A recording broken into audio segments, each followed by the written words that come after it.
Do you need a 250 amp inverter welder? Well, this may be the welder for you. Come back and find out. I'm Tim Johnson. You're watching Shop Tool Reviews. This is the YesWelder MIG-250 PRO. 250, yes, it's a 250 amp inverter welder. It's also Synergic. We'll explain that in one moment also if you don't know what that is. Now this will do mild steel. It will also allow you to weld aluminum. Not TIG aluminum, but will allow you to MIG weld aluminum. Now in addition to having a lot of features, this also has a lot of nice components, such as the MIG torch. This MIG torch is rated at 250 amps, which it should be. It's a 250 amp welder. It's also an inverter welder. So what does that mean? We'll explain that in one moment. Now, YesWelders come on the scene really strong in the last few years, offering very feature-esque welders at a low cost. And even other components in weldery or in welding, such as this helmet here, this panoramic helmet.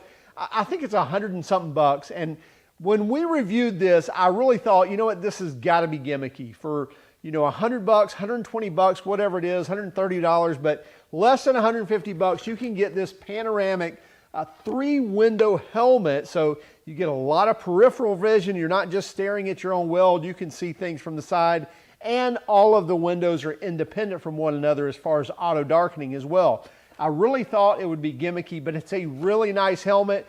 And since the review, I thought, well, maybe it's not going to last, but we've banged this thing around the shop. It's got marks all over it, scuffs all over it, and we still love this. This is still the go-to helmet for everyone that wants to run any beads. They're grabbing the YesWelder helmet first. So check that out as well, but just wanted to kind of give a follow-up that's held up very well. Now let's dive into the MIG-250 PRO. Let's look at the features that it offers, and we'll even use it a little, and then we'll come back and wrap this up. This is the YesWelder MIG-250 PRO.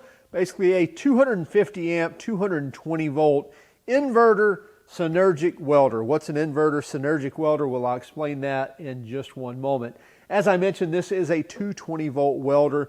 A lot of inverter welders, the smaller ones, will come dual voltage where you can run 110 or 220 or 240, whatever you want to call it. But this is just a 220, 240 volt welder. You're going to get more output that way anyway. And in fact, this welder here will probably do everything automotive fabrication wise you could think of. Again, you may get into some areas where you say, no, that's not true, Tim. But for the most part, I think a 250 amp welder is going to get you there. Now, what does an inverter welder do? Well, the inverter means that it's handling all the electronics, or it's handling the electricity and the actually powering of the welder itself digitally or electronically. So there's a lot of electronics in here versus the old transformer welders. It's a lot lighter than an old transformer welder. You know, this 250 amp welder weighs less than 50 pounds, where an old transformer welder that outputs 250 amps, you'd probably be hard pressed to pick it up. So there's some benefits to this. Now, would this take, you know, beating on a truck all day long? Probably not. But if it's in your shop on the welding cart, it should hold up just fine. So there are a lot of benefits. One of the benefits is this 250 amps, the duty cycle on this is 60%. What does that mean? Well, that means exactly how it sounds. 60% of the time you can weld with it, meaning if I welded for 10 minutes, 6 solid minutes of that time I could weld, and it needs 4 minutes of cool down. So that's what it means in duty cycle. But that means at 250 amps. So I can weld at 250 amps for 6 solid minutes during that 10-minute window. That may be 3 minutes at a time, what have you, but it's a 60% duty cycle. Now this has several items that come with this welder. One of the things is this 250 amp MIG torch. Pretty impressive MIG torch, I must say. Great strain relief right here. It keeps that cable from not, you know, bending too much, because you do have your wire, your MIG wire that's coming through here, so you don't want too much of a bend right here. So some good strain relief. It's also got like a ball and socket right here on the handle. That's nice. And then you have, this is threaded here when you get to your torch tip. And by the way, it comes with several tips as well for 030, 035, and even larger.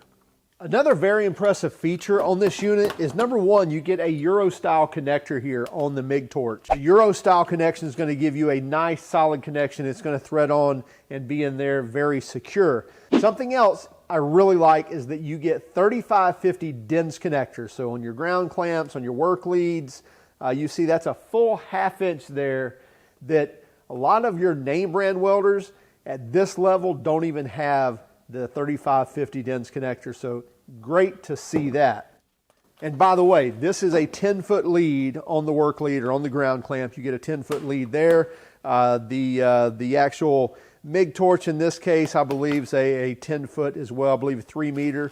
And then what you also get, you get an extra liner. We actually put in the Teflon liner, or it might have been carbon fiber. I think it's Teflon liner. It came with this liner. So this is what you typically run with mild steel, which is no big deal whatsoever, but it also comes with the Teflon liner that we put in there so that we can run aluminum wire as well, and that we can MIG aluminum. You also get a gas line, so you can run to your argon tank or to your argon CO2 tank, so that comes with it as well. It does not come with a gauge or a regulator, but that's assuming that you already have a regulator, or you can buy them from YesWelder also. And then you get a stinger as well. If you're going to be stick welding, you're going to get that also. So you get the MIG gun, you get the ground clamp, you get the stinger or the stick lead, and the fuel line. You even get some Teflon tape to seal up your connection. And as I mentioned, also some contact tips of various different sizes that you can use based on your wire. Now let's take a closer look at the welder itself. If I open this up here, so in here we can run a 2-pound spool, or we can run a full 10-pound spool as well. So it will accept either one of those, and then switching these wires out, very easy. You see we have a spring-loaded system here on the feeder. So I can easily, this is my adjustment by the way, I can add additional tension by tightening that down or loosening it, and then just flip that up. That's going to carry that out of the way, and I can feed my wire in and push this back down. Also, this is where we are going to change out our wheels, which that's something else this comes with. I'll show you really quick here. So I can take this thumb screw off. Once I get the thumb screw off, I'll just slide this wheel off here. So this wheel is going to determine what size wire I'm going to be running. And here's some different wheels it comes with, which these are pretty standard wheels also. You get everything from a U-groove to more of a serrated edge, which would be for your mild steel, and your smooth U-groove is going to be like for your aluminum wire. So if you're wanting to run aluminum wire, you got to make sure which size you're using, the correct size, as well as I would recommend running the largest size that the welder will take. That's going to enable you to be able to push that wire a little easier without it getting all bound up. Also, I would highly recommend running 5336 or 5356 versus the softer wire. This is going to be a little bit tougher wire, a little bit harder wire, so it will push a little bit easier, stand up to a little bit more than the softer wire will. We'll cover that in another video as well. You can see on the door of the welder here, a small cheat sheet. This gives you some of the symbols that we'll see on the control panel. We'll get to that here in just one moment. Back to these wheels, you see 0.8, and on the other side you see 0.9. 0.8 is going to be your 030, and by the way, you see kind of a keyed area there, so just kind of rotate that till it slips onto that key, and then it should just slide right on. You shouldn't have to force that at all. There you go.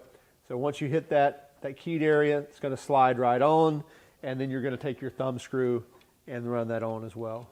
Be nice if that door opened a little bit more, that cutout was a little bit more, or if that feed was moved back just a bit. Anyway, so once that roller's on and you got that nice and snug, then we can feed our wire in, and then we could pull this clamp down and close it up. I'm going to go ahead and put in our 2-pound spool here. This is 030, just mild steel wire here. So back this nut off, pull this washer off, and then pull this spring off. The spring's going to go in after. So, and then also be sure, like on this YesWelder, it's going to feed from the bottom.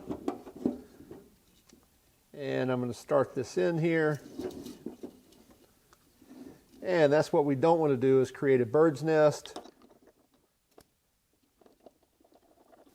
And we want to get enough tension on there to where what just happened doesn't happen. So we're going to be careful to get our wire fed in the right place. Now I can clamp this down, and now we're ready to go. And that should be held into place with no problem. I can close this up. Before we fire this up, let's take a quick look at the back of the welder. So you see a simple on-off switch. So we're going to turn that on after we plug it in.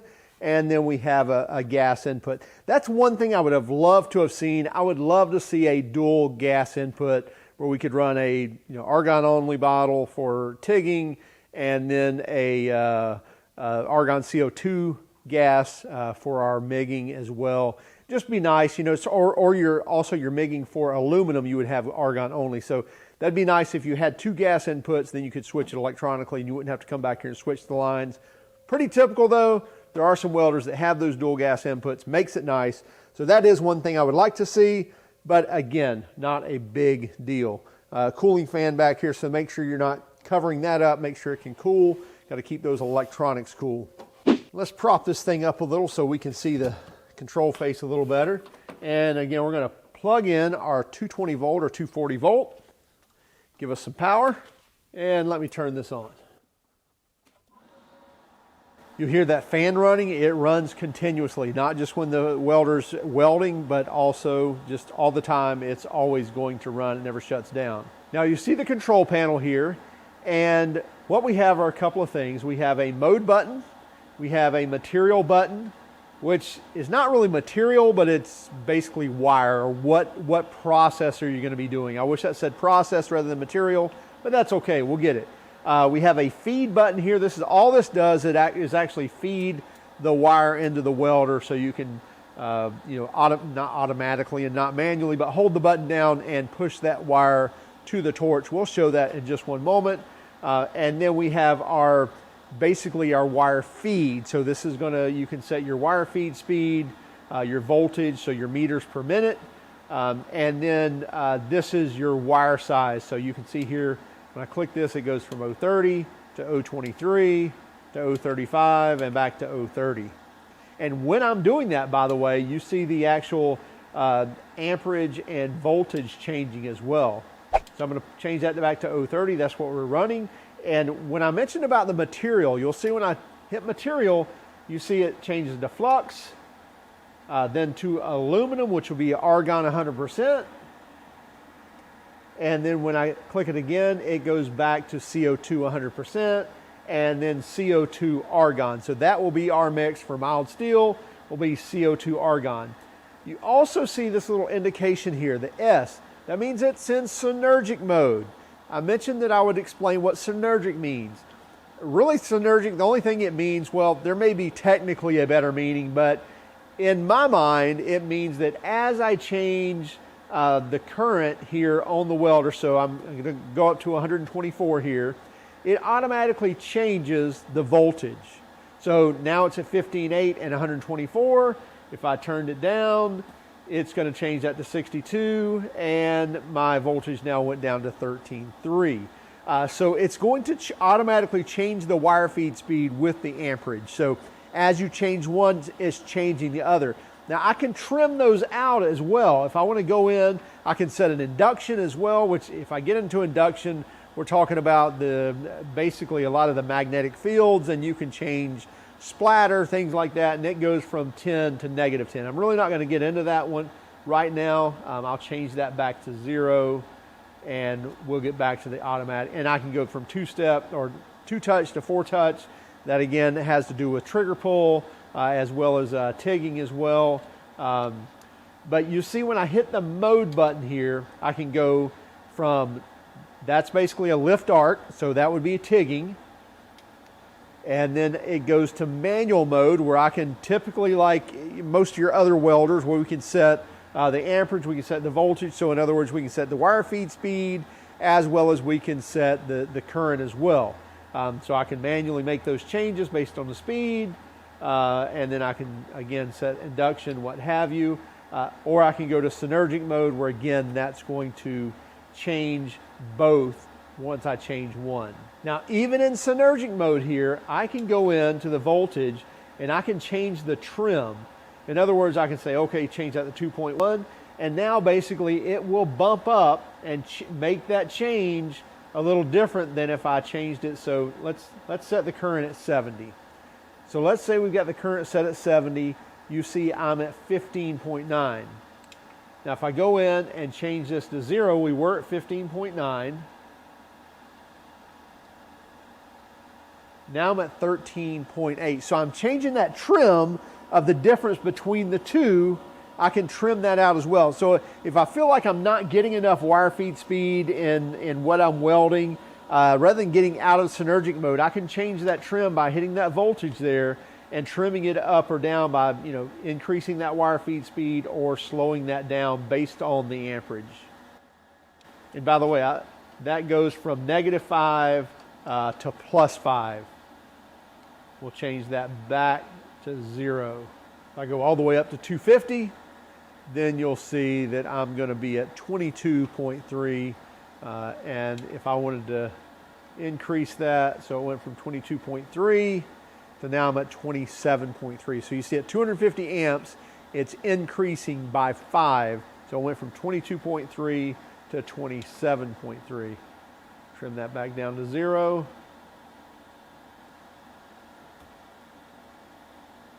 Now I'm back at 22.3. Again, if I wanted to change my mode and go, well, that's stick, and if I want to go back to manual, now I can make those changes manually and set it what voltage I want to weld with. Let's hook up our torch here. So you see I ran some of this wire out already to where that would make it easy for me to line up the wire into the actual liner here. You could actually put in your torch and then run the wire in. Since I've already ran it out here when I showed you putting in the wire, I'm just going to take that wire, going to feed it gently into my liner, and then once I line it up, I can easily screw this in and we're going to be good to go. Now take off my tip here. And again, you want to try not to have any tight kinks in this. So now we'll see, I'm going to hold this button here. And by the way, here, let's look in here while I'm doing this. So we see it's actually pulling the wire off that spool, and we'll see it come out of our gun here in just one moment. Loosen that up just a touch. We don't want too much pressure against it. But you see it's actually feeding and it's not slipping.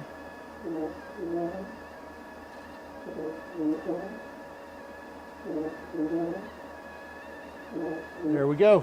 So now we've got wire out our tip here. We can put our contact tip on.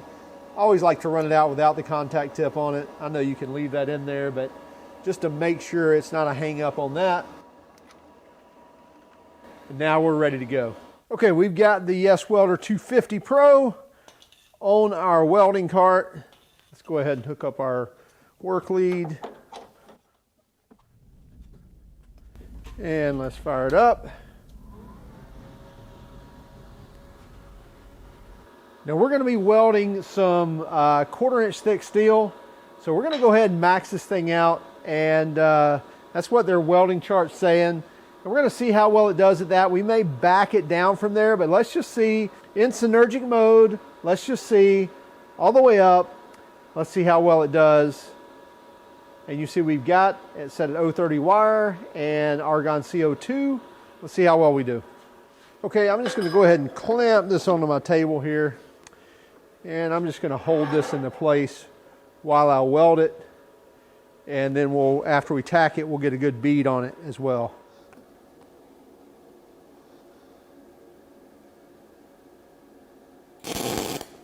Always turn on your argon bottle or your gas bottle. Argon CO2, always turn that on.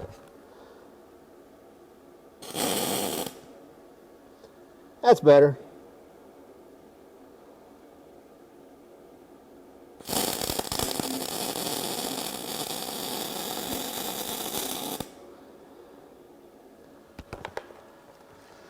Okay, I ran that pretty fast, and you could tell in the beginning I still didn't have gas up to the tip yet. Once that caught up there, it got a lot cleaner weld. Let's flip that over, see if we can't get a little better weld on the back side.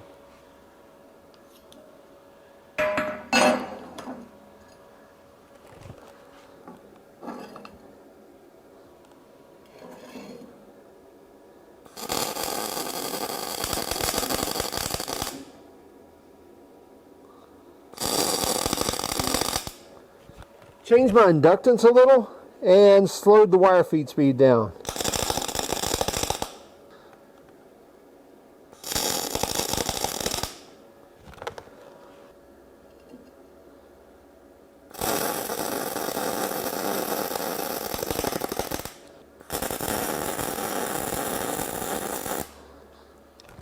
Okay, I really sped up the wire feed and brought the amperage down just a touch, but I've got the wire feed at 2.5 greater trim in the Synergic mode. So I'm running at 22.9.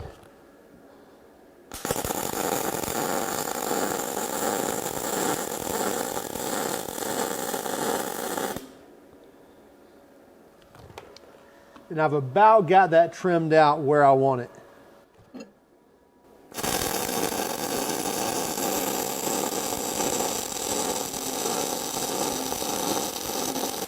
As I was mentioning here, if I go into my wire feed, you can see I've got it trimmed at a plus 2.5. I'm going to go up just a little bit more, 2.7. I'm down to 240 amps, and that's a 23.1 wire feed.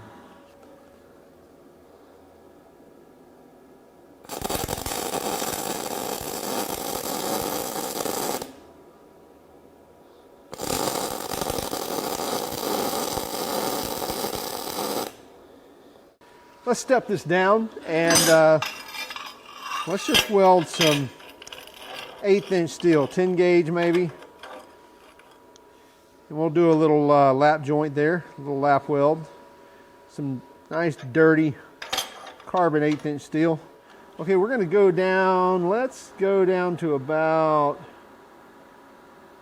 175. I'm going to leave it in Synergic. I'm going to leave my induction is set at 5 if I'm not mistaken. Yeah, my induction's at 5.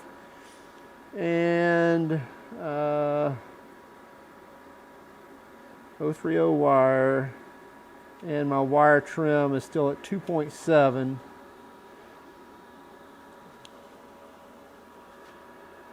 So 175 and 20.7 is our wire feed. So let's see how she does.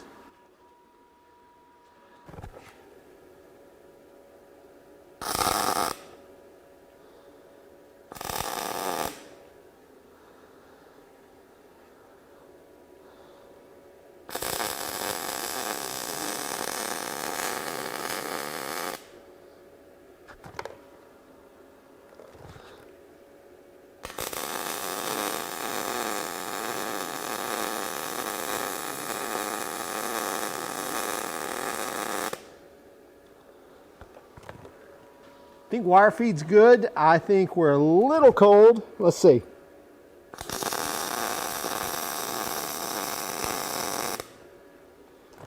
Yeah, that felt a lot better.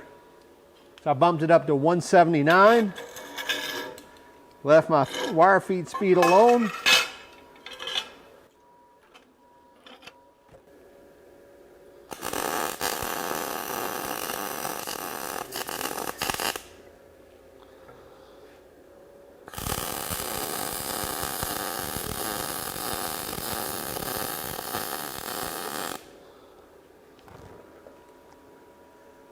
A lot nicer weld there. So I feel like I've got my trim about right. So it's going to take a little, working to trim it out, get used to the welder, understand it, but that Synergic mode will make things a lot easier for you to find these things out. You don't just have to hunt and peck. Kind of start at a good target window. By the way, they include a chart here where you can go to, but I will always trim mine a little different from what that chart says. And but you'll get to where you can run nice beads and it feels good to you. Not a lot of snapping and popping, course, that's going to be a lot to do with the materials you're using as well. Make sure your materials are clean, unlike what I've got right here. So the MIG-250 Pro definitely offers a lot of features. It even has some really nice components. As we mentioned, the inverter side allows it to have a large duty cycle so that it actually will weld a lot of the time, even more so than a typical transformer welder of the same size. It also means with that inverter technology, you've got infinite control. You don't just have A, B, C, D, E. You've got complete control of that current as well as the wire feed speed, even in induction, which is getting into the magnetic force, if you will. I don't want to get too scientific on you, but there's a lot of controls in this welder. Now, that also means there's a lot of electronics, so there's more possibilities of probably things going wrong. However, we haven't seen any. Now, we wish, as we mentioned, that it had a dual gas input, but other than that, it handled quite well. Now, we had to do some trimming out when we first fired it up, but that was our first fire up with this, our first go at welding steel with it. Now, for the price, $499. So we're talking a $500 welder that's a multi-process. It'll MIG, it'll TIG, and you can arc weld with it also. So if you've got sticks left over, by all means, have fun burning those. But at a $500 price for the processes that you get and the capabilities that you get, it's well below what the other name brands out there are offering it for. Now you can also get a discount on it. In fact, I'll include a discount code in the description if you want to use that. I do make a little off of that, so full disclosure, I did not know that. At the beginning, I thought I could offer you the discount and me not get anything, but you basically get a discount as well as I get a little something as well, but just wanted to fully disclose that. But as always, I'm always going to give you my honest opinion on this and my honest thoughts on it. I think it's a great welder for the price. Now, will it last forever? I don't know. Check it out for yourself from YesWelder.com. Also, keep track of us on Instagram, Facebook, and Twitter. If you don't mind, would you give it a like and subscribe to this video, but only if you like this video. By the way, it's like the video, subscribe to the channel if you haven't already. And if you hated our video, give us that thumbs down, but would you let us know in the comments why? Have a great day. Keep smiling.